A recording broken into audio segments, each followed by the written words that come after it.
ফেসবুকে এই কথাটাই ভাইরাল। এই দিয়ে কত মেয়ে কান্না করবে তার প্রিয় মাকে একটা শাড়ি আর বাবাকে একটা পাঞ্জাবি দেওয়ার জন্য, কারণ তারা তো অন্য বাড়ির বউ, তারা তো আর ইনকাম করে না। কেন রে ভাই, আপনার জামাই তো ইনকাম করে। আপনার জামাই যদি আপনার মন বোঝে তাহলে অবশ্যই আপনার পরিবারের জন্য খুশি কিনে দেবে।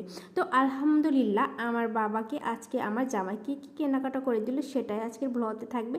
সো হ্যালো এভরিওয়ান, আসসালামু আলাইকুম, কেমন আছেন সবাই? আজকে আমি ব্লগে দেখাবো আমার ঈদে আমার জামাই আমার বাবা মাকে কী কী কেনাকাটা করে দিল আর আমি কী কী রান্না করলাম। তো সবাই চলে গিয়েছে মার্কেটে কেনাকাটার জন্য, আর আমি এখানে রান্না করার জন্য ইফতারের আইটেম আর এমনি রান্না করতে হবে রাতের জন্য। তো আমি সব কিছু গুছিয়ে নিচ্ছিলাম।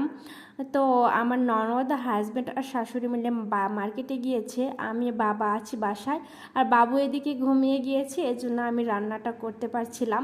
তো এখানে আমি মাছ, মাংস আরও অনেক কিছু ইফতারির আইটেমও রান্না করতে হবে।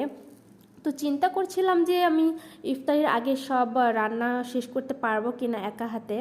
তো এই যে আমি আগে থেকেই কিছু ইফতারের আইটেম আমি ফ্রিজে করে রেখেছিলাম, তো এই জন্য আমার কাজটা সহজ হয়।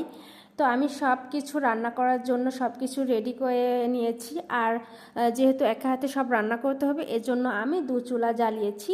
দু চুলা জ্বালিয়ে রান্না করলে একটু তাড়াতাড়ি হয়, কিন্তু তারপরও দেখেন আমি পারছিলাম না, কিন্তু আমার বাবা আমাকে সাহায্য করতে চলে আসছে।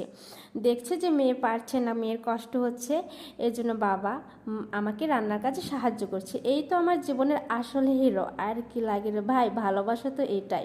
তো আলহামদুলিল্লাহ আমি সবটাই অ্যারেঞ্জ করতে পেরেছি আমার ইফতারের আইটেম। তো এদিকে সবাই চলে আসছে ওরা মার্কেট থেকে।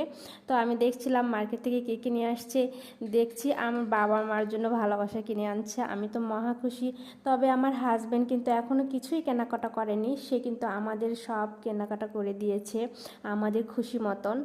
তবে সে আর এই যে আমার বাবাকে জুতো কিনে দিয়েছে, সে কিন্তু ভালো জিনিসটাই, ব্র্যান্ডের জিনিসটাই আমার বাবা মাকে দিয়েছে। আর মার জন্য এই যে শাড়ি, এত সুন্দর একটা শাড়ি, আলহামদুলিল্লাহ।